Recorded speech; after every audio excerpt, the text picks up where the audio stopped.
नमस्कार मॅडम. नमस्कार. आपलं नाव काय? तेजश्री प्रेमचंद मानवी. ओके. तुम्ही आपल्या संस्थेकडनं समर सोशल फाउंडेशन या संस्थेकडनं अँटॉक्स डी व अँटॉक्स टी हे घेतलेला, बरोबर? तुम्ही कशासाठी घेतलेला किंवा तुम्हाला काय त्रास होता हे सगळं सांगा. डायबिटीस होतं. 15 वर्ष झालं. ठीक आहे. ते इन्सुलिन 5 वर्ष झालं आहे. ओके. हां, त्याच्यासाठी आम्ही हे अँटॉक्स डी आणि अँटॉक्स टी घेतलं होतं. ओके. माझे मिस्टर स्वतः ते हे करतात, आपल्या संस्थेशी जोडून काम पण करत आहात. ओके. आणि त्यांच्या प्रेरणेने मी घेतलंय ते. वा वा, छान छान. मला सांगा, म्हणजे मागच्या 4 महिने झालं तुम्ही ह्या संस्थेत जोडून आपल्या अँटॉक्स डी व अँटॉक्स टी घेता.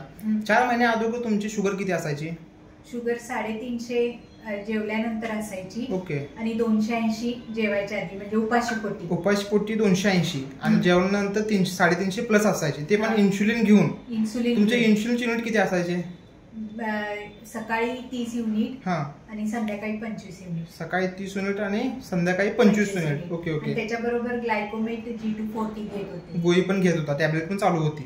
ठीक आहे. आता तुम्हाला 4 महिन्यानंतर किती फरक पडला किंवा काय फरक पडला? भूक लागायची ते कमी झाले. ओके. आणि रात्री बाथरूमला उठायला लागायचं ते पण कमी झालं. म्हणजे वारंवार युरिनचा प्रॉब्लेम होता तो कमी झालेला आहे आणि वारंवार भूक पण तुम्हाला जास्त लागायची ती पण आता नॉर्मल आहे. प्लस शुगर आता तुमचे रिपोर्ट काय आहेत? आता उपाशी पोटी 85. ओके.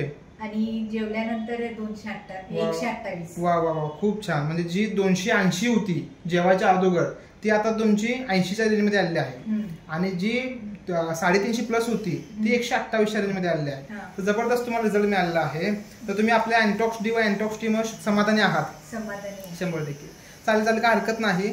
हा तुम्हाला जो रिझल्ट मिळाला आहे तोच तुम्ही तुमच्या जवळपास नातेवाईकांना, मित्र परिवारामध्ये तुम्हाला शुगर असेल त्यांना नक्की सांगा. आणि ऑलरेडी आपले सर संस्थेतून काम करत आहेत. तुमचाच रिझल्ट ते लोकांना सांगतील आणि त्यांच्यामुळे तुम्हाला परिणाम मिळेल. ठीक आहे.